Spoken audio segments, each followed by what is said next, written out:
আসরে বসে মনে মনে চৈতন্য মহাপ্রভুকে অন্তর মন্দিরে বসিয়ে দুটি বাহু উত্তোলন করে যদি বলা যায় যে হে গৌরাঙ্গ মহাপ্রভু, কীর্তন শ্রবণ করা বা কীর্তন আস্বাদন করা কোনো কিছুরই যোগ্যতা আমার নাই। আমার এই দেহের মধ্যে তুমি বিরাজ করো দয়াময়, আমার এই দেহের মধ্যে তুমি বিরাজ করে তোমার কীর্তন তুমি করো, তোমার কীর্তন তুমি শোনো। দুটি নয়ন জলে বুক ভাসে চৈতন্য মহাপ্রভুর চরণে যদি এই প্রার্থনা জানানো যায় করিব।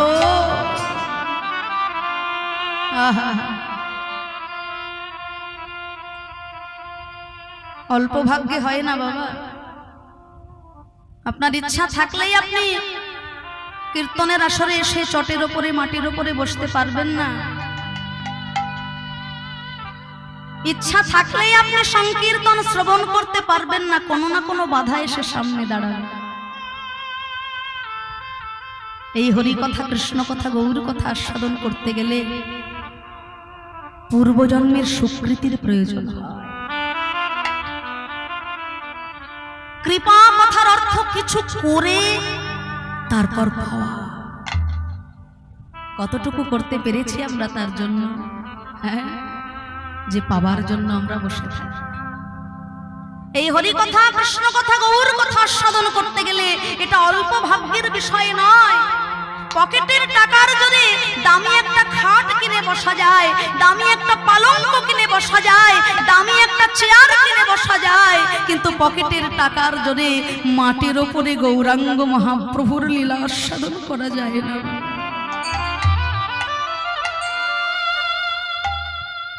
এখানে বসতে গেলে কিছু স্বীকৃতির প্রয়োজন হয়। কোন ভাগ্যে কোন জীবে শ্রদ্ধা যদি হয় তবে সেই জীব সাধু সঙ্গ যে করায়, সাধু সঙ্গ হতে হয় শ্রবণ কীর্তন, সাধন ভক্তে হয় সর্ব অনর্থ নিবর্তন, অনর্থে নিবৃত্তি হলে ভক্তে নিষ্ঠা হয়, নিষ্ঠা হইতে কৃষ্ণ প্রেমের রতি উপজয়, সেই রতি গাঢ় হলে ধরে প্রেম নাম, সেই প্রেমে প্রয়োজন সর্বানন্দ ধাম।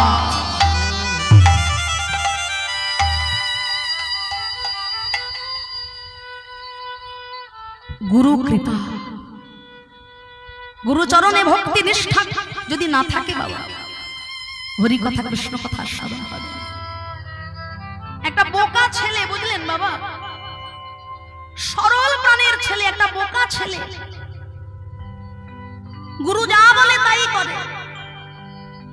গুরু একদিন কাছে ডেকে বললেন, হ্যাঁ রে, তুই আমার জন্য সব পারিস। গুরুদেব আপনি যা বলবেন আমি তাই পারি। আচ্ছা, আমার এই ছেলেটাকে তুলে নিয়ে দিঘির জলে ছুঁড়ে ফেলে দে তো। গুরু বলেছে, ছোট্ট ছেলেটাকে তুলে দিঘির জলে ছুঁড়ে দিয়েছে। সঙ্গে সঙ্গে আর শিষ্যরা এসে তাড়াতাড়ি যেমন তেমন করে ছেলেটাকে নিয়েছে তুলে। আর এই মারে তো সেই মারে, এত বড় স্পর্ধা, গুরুদেবের ছেলেকে জলে ফেলে দিল। আবার একদিন গুরুদেব ডাকলেন, হ্যাঁ রে, তুই আমার জন্য সব পারিস? হ্যাঁ গুরুদেব, সব পারি। আচ্ছা, তাহলে আমার এই খড়ের চালে আগুন ধরিয়ে দিত। সঙ্গে সঙ্গে খড়ের চালে আগুন দিয়ে দিয়েছে। শিষ্যরা এসে তো একেবারে উত্তম মধ্যম, আজকে আর একটাও নিচে পড়েনি।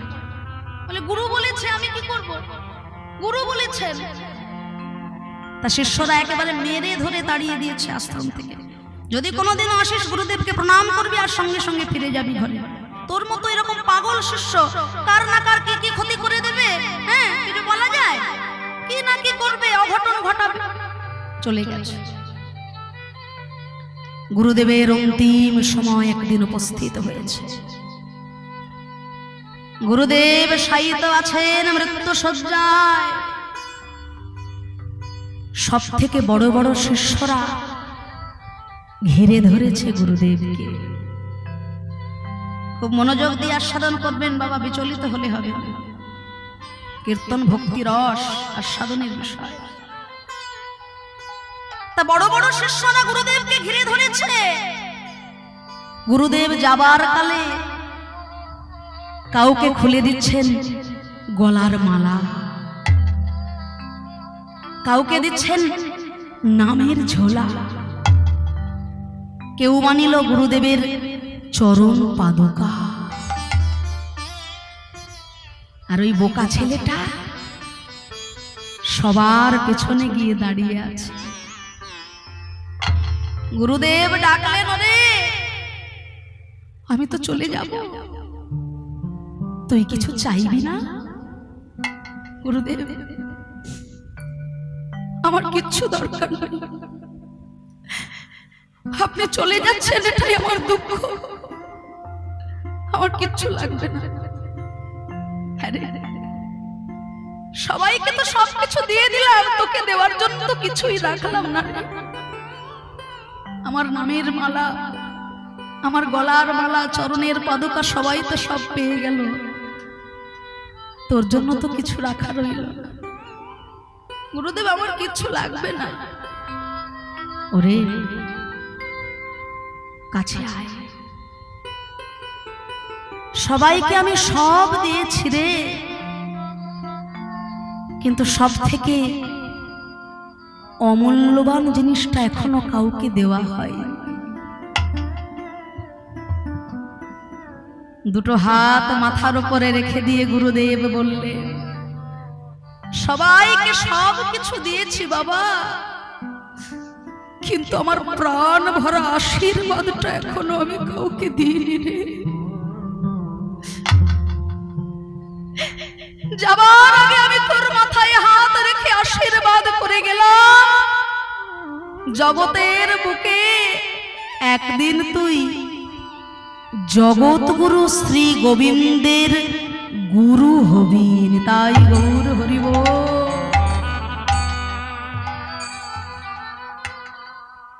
জগৎগুরু শ্রী গোবিন্দ একদিন তোর বাড়িতে আসবে, জীবের নিস্তার লাগি নন্দ সুত হরি,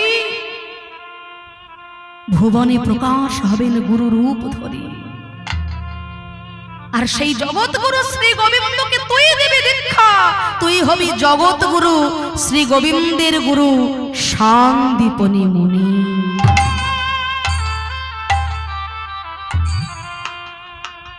সেই বোকা ছেলেটা যে সবার কাছে শুধু আঘাতই পেয়েছে, সবাই তাকে ভুল বুঝলেও গুরুর চোখ ফাঁকি দেওয়া তো যায় না। তাই সেই সরল মনের ছেলেটা গুরু নিষ্ঠার জন্য, গুরু ভক্তির জন্য একদিন জগৎগুরু শ্রী গোবিন্দের কাছে গুরু হলেন। জগৎগুরু শ্রী গোবিন্দ তার শিষ্যত্ব গ্রহণ করলেন। তাই গুরু কৃপা ছাড়া, সাধুগুরু বৈষ্ণবের কৃপা ছাড়া এই সংকীর্তনের আসরে এসে বসা যায় না বাবা। তাই আপনারা বড় ভাগ্যবান, বড় ভাগ্যবতী। জানি না আমরা কতটা আনন্দ আপনাদেরকে দিতে পারছি, কিন্তু আপনাদের মতো এত সুন্দর অনুরাগী ভক্ত পেয়ে আমাদের মন আজকে আনন্দে ভরে গেছে বাবা। সবাই মিলে বলবো প্রাণ ভরে নিতাই গৌর প্রেমানন্দে হরি বল। তাই ভক্ত বলছে, প্রভু গো আজকে তুমি এইভাবে কর চাইছো কেন? প্রভু বলছে, কেন চাইছি জানো? কৃষ্ণ অবতারে আমি সাধিয়াছি দাম, কৃষ্ণ অবতারে আমি সাজিয়াছিলাম, কৃষ্ণ অবতারে আমি সাজিয়াছিলাম, কৃষ্ণ অবতারে আমি সাজিয়াছিলাম,